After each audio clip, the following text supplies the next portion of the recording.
Hi, I'm Seamless, and today is Wednesday, which actually will forever mean now that it's time for a new production basics lesson. And this one is going to be about filters. This is going to be about the 4 basic filter types, what they sound like, and then how you can use them to do more complicated filter types. Pretty much beyond that, most filter types are based on these ideas with some kind of esoteric exceptions. So let's get started. I have here a citrus and an EQ. I have an EQ open because an equalizer at its core is actually a filter. It does filtering based things. You can get it to do regular filtering, but by default, what it does is actually a thing called peak filtering, which I guess is actually the 5th filter type. It's kind of like a combination of bandpassing or notching, but you have that option. It's a sort of positive, negative polarity kind of thing. But what it does is that it doesn't cut off everything else around it, which other filter types will when we kind of see what they do.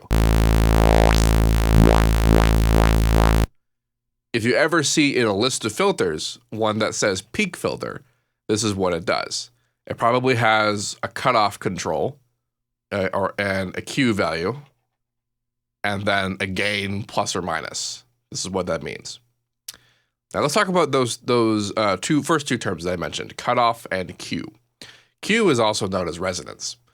And resonance is a number of things, but there's a reason why it's not always called resonance. It can also sometimes be called bandwidth. These 3 things are more or less interchangeable. It's probably why they call it a Q value to represent both resonance and or bandwidth. The most obvious example about why this works is if we were to look at a low pass. A low pass, which is one of the more direct and basic filter types that exist. That's what a low pass filter sounds like. Now, this is like a mid-resonance, mid-Q value filter, like low pass filter. A low Q value would be something like this. Notice that it got less ringy. And a high Q value does that. Now, those terms that I mentioned, the cutoff is quite plainly where it cuts off. It's really quite straightforward when we're looking at it in terms of a low pass filter. It's referred to a cutoff, but it can also be referred to as frequency because for a lot of different filter types, it's not 100% what that means. Like a bandpass filter, we'll talk about that when we get there. And then the resonance is pretty straightforward because you can tell that it's resonating at. I mean, it's just pumping up the frequencies at that particular filter position, and it's resonating those frequencies.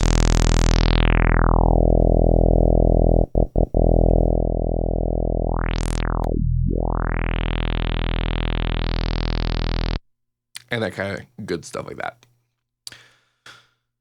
Quite. Now let's look at, that was a low pass filter. Bring it back to peaking. Let's leave it there. So now, cutoff for peaking is just, like I said, frequency. It's telling you where it is in frequency. And then the resonance would be the bandwidth in this case. So it's a really wide band peak filter. And then a really low band peak filter.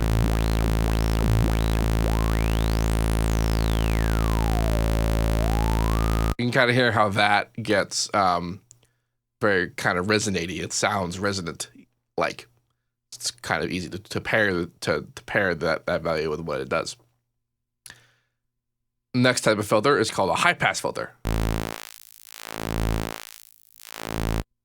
The opposite of a low-pass filter.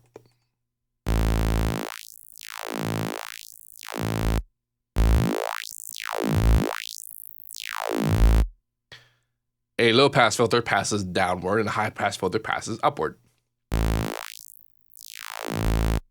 That's pretty much it. The third type, fourth type, next type is called a bandpass filter. This is my personal favorite.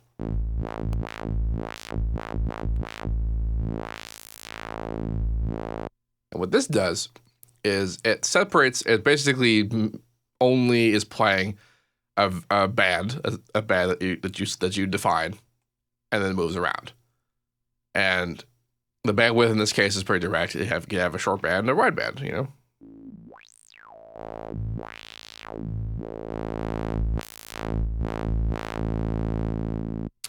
If you've listened to pretty much any music, chances are you've heard a lot of bandpass filtering.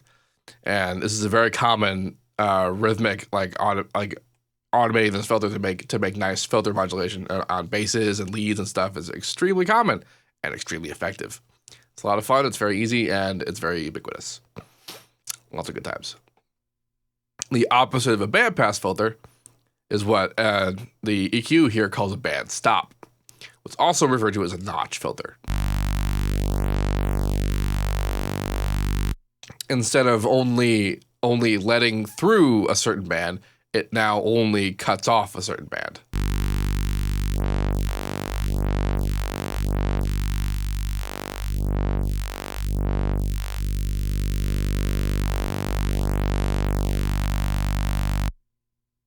Cool stuff.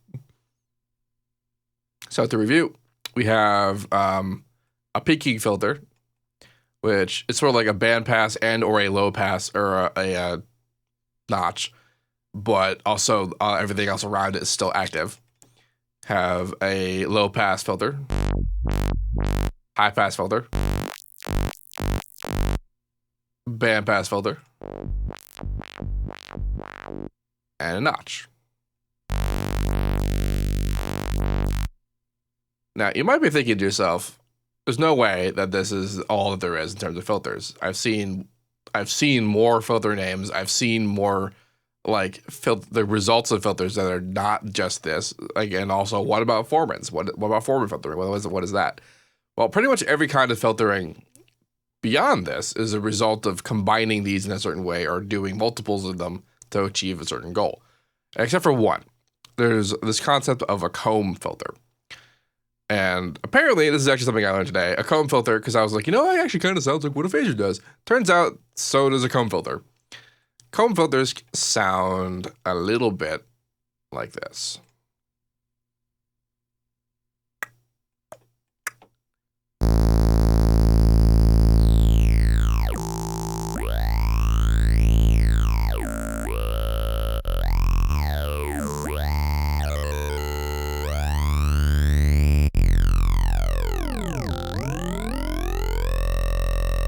That's what a comb filter sounds like. And you could kind of tell why it's called a comb filter. If we were looking at this in spectral view, let's see how we do that. Yeah. Look, if you see the frequencies that are going on up there, you can see that it kind of looks like a comb. So that's why it's called a comb filter. This is accomplished, the way that the phaser is using this is that it's actually delaying the audio really, really, really fast.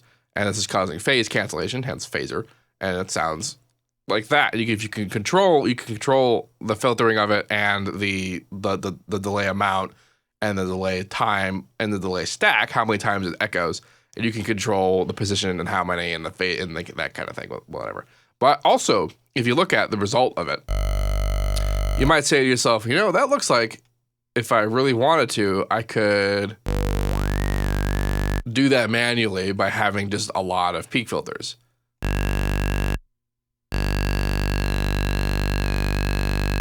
And you'd be right, but that'd be really kind of hard. Automating it all to be together. And although one difference between an actual comb filter, which does do this, and what the phaser does is that you might notice that when I'm moving the phaser up and down the spectrum, the higher bands actually move up less and the lower bands move up more.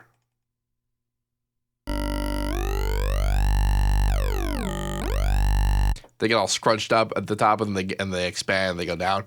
That's because the process of a phaser is actually a harmonic one. It's based on the quality of the sound that it's creating versus the filter that I'm doing here, which is manual, and its size and shape is determined by what I'm doing. And if I just moved all three of these uniformly, it would not be the same kind of sound as the phaser that I'm doing there. So there's two different kinds of processes there. Anyway, what Goodbye. What else am I talking about? So that's kick comb filtering. But you saw how like that could also be just be a bunch of peak filters.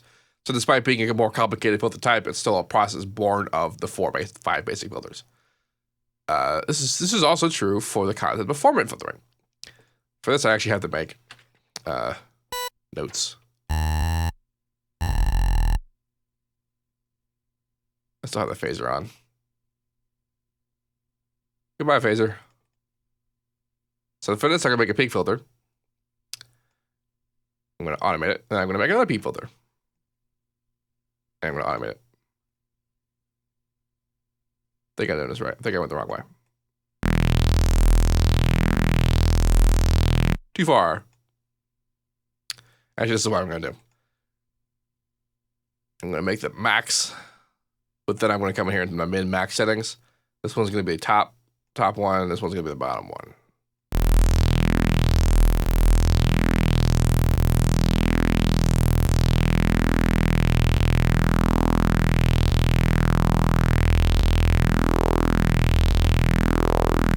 All right, there we go. You got to hear it doing it.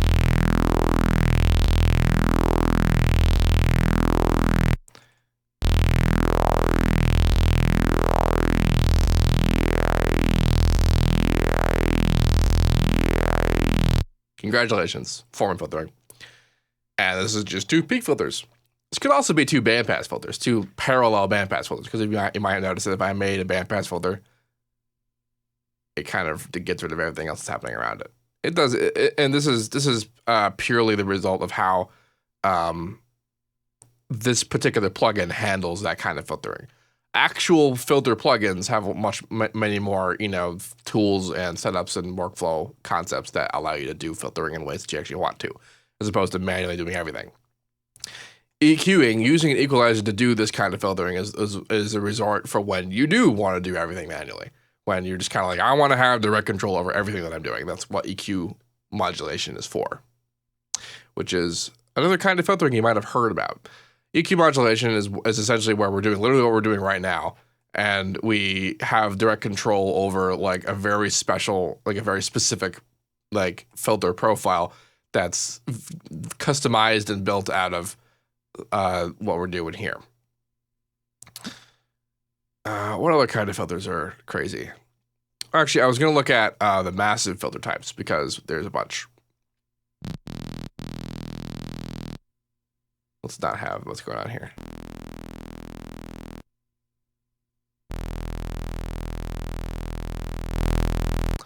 So massive has a bunch of built-in filters. Some of them are pretty straightforward. We have low passes, 4-2, which is different various strengths of low pass, high pass, all pass, which, not gonna lie, not 100% sure what the hell that does. Double notch, which we should know what makes sense now. Just 2 notches. And a high enough resonance kind of turns it into a very small bandwidth sort of bandpass. It can sometimes be neat at bandpass.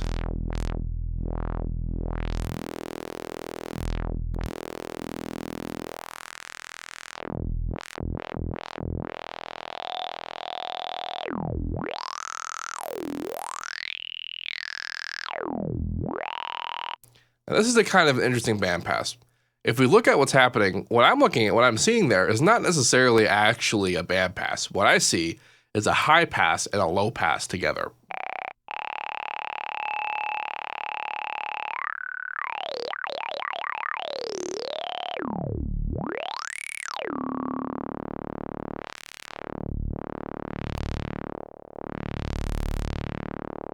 The edges are way too linear. And what's essentially happening is that you have a low pass that's very steep, a high pass that's very steep, and instead of having a single band pass that's moving around and you're manipulating one parameter, you're manipulating the beginnings and the ends independently, essentially, with the controls that are built in here.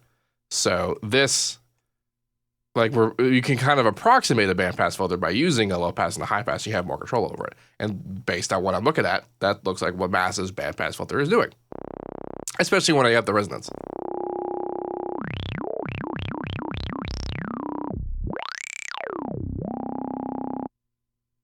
which is pretty great. What else we got? Band reject.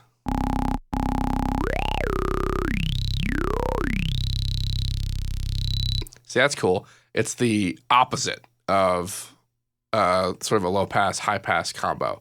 It's like sort of the inverse of this, where this would actually be off and the outsides would be on.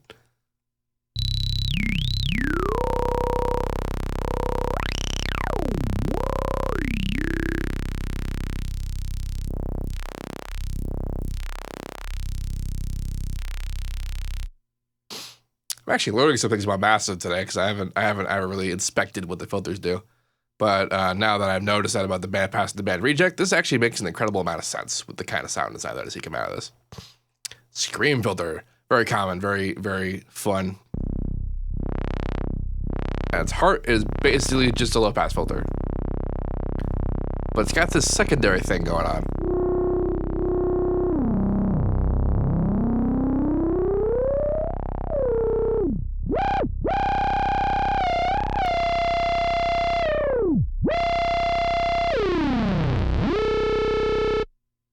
This is essentially a comb filter that seems like it follows around the low pass that is arranged in a certain way that creates the scream.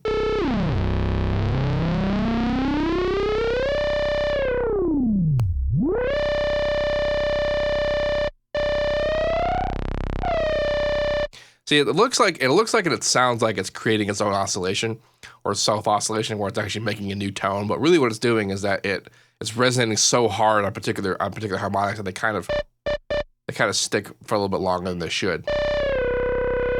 But if you actually notice that when I move it around, it really only illuminates harmonics that are already there.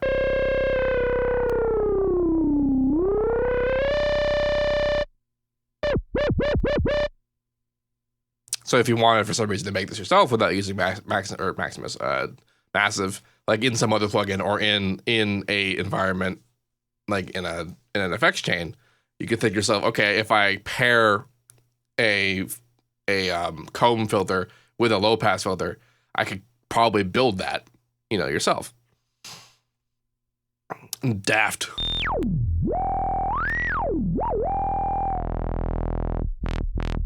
Same basic concept, still like a low pass, but with a very specific resonance profile. And then the comb filter.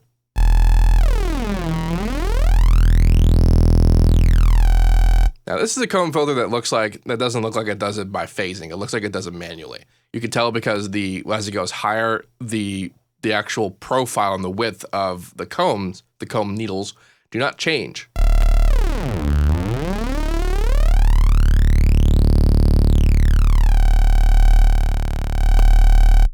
So when they design this plugin, they essentially have a filter that's doing what we said before, the manual peak filtering, and then it's just the profile that changes and moves around. That's really all there is to that. And acid. Like acid basses and acid leads and those things from the acid genre are essentially just a low pass filter with a really high resonance and then distorted. So here's a low pass filter with a really high resonance. Notice how a lot of these filters are based on low pass filtering. Low pass filtering is a very extremely common technique used on sounds, and especially basses. And it's just it's pretty much everywhere. It's very ubiquitous, very common. I think more common than bandpass filtering. Bandpass filtering is very common on more interesting sound design. Like if you hear very like neat sounding, sort of interesting sound design, chances are it was based on band passes of some kind. But low passes are for like literally everything else. I'm not just saying like band passes are better, man. It's just like that's just what happens. In fact, if you're new to producing, which is what this tutorial is for, and you've never heard, like you've never seen any of these filter types and made a connection with what they are, chances are now that if you go listen to a bunch of sounds that you might not have known how to make, you might look at that and go, oh, I see. That's where this is valuable. So,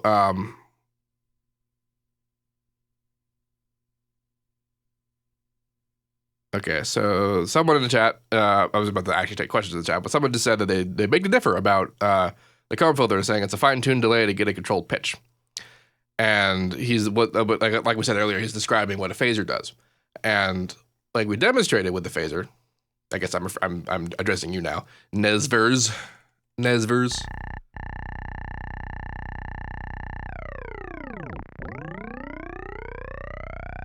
This is what the phaser. I should probably not use massive for this.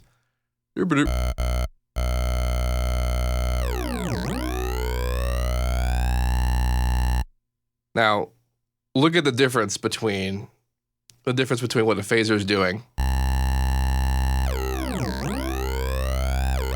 And notice how it gets scrunched up in the higher registers. That's what happens when it is a result of the fine-tuned delay that creates a phase cancellation, hence being called a phaser. Is that because it's how's a term I'm looking for? It's weighted.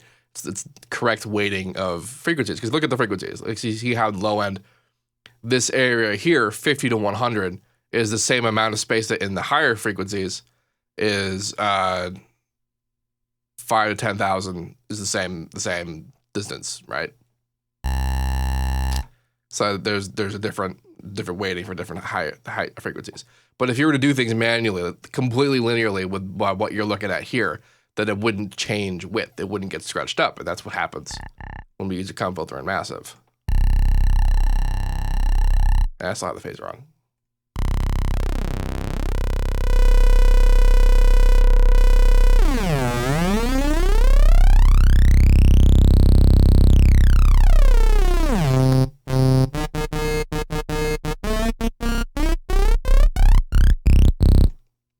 He's still telling me that if I use a delay with ultra fast time, that it would make sense. I'm gonna try that because I'm curious. I'm a curious dude. So here's my regular one. Let's go get a delay. And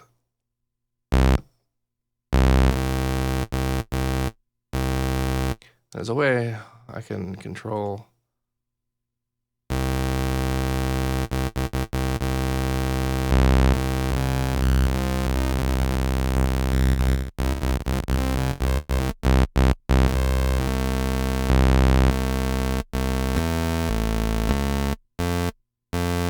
This might not be the best delay unit to attempt this with.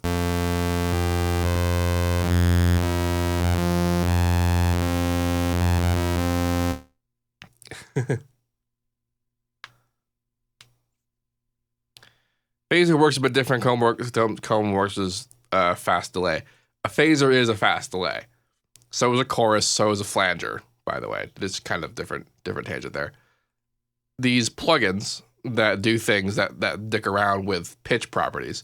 Well, phaser doesn't do that, but the other ones like the choruses and the flanger, they work by use delay too. I could probably try that.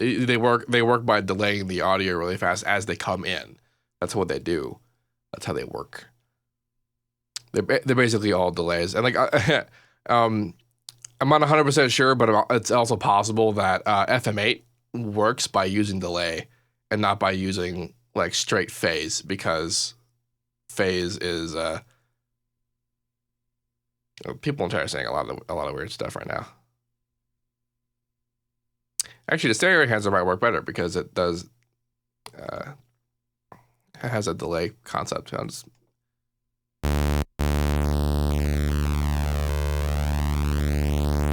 Oh, check it out.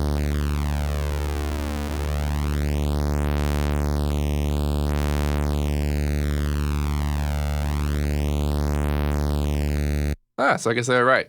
So look at this. Check this out. If I use the stereo shaper, I mono that, because if I didn't, it would be stereo. But what's happening right here is that this is extraordinarily fast delay. Now, my understanding of what was going to happen was that if I were to use a process like this to create the filter, that what it would do is that it would do the scrunchy thing that the phaser does. But notice that it's not doing that.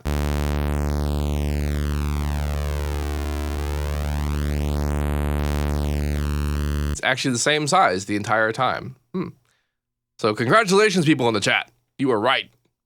I wonder if I can get to do the opposite of this.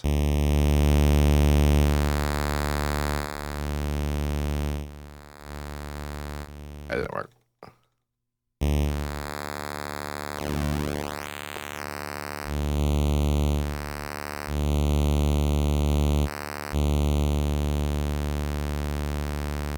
This is just phase cancellation now. Yeah.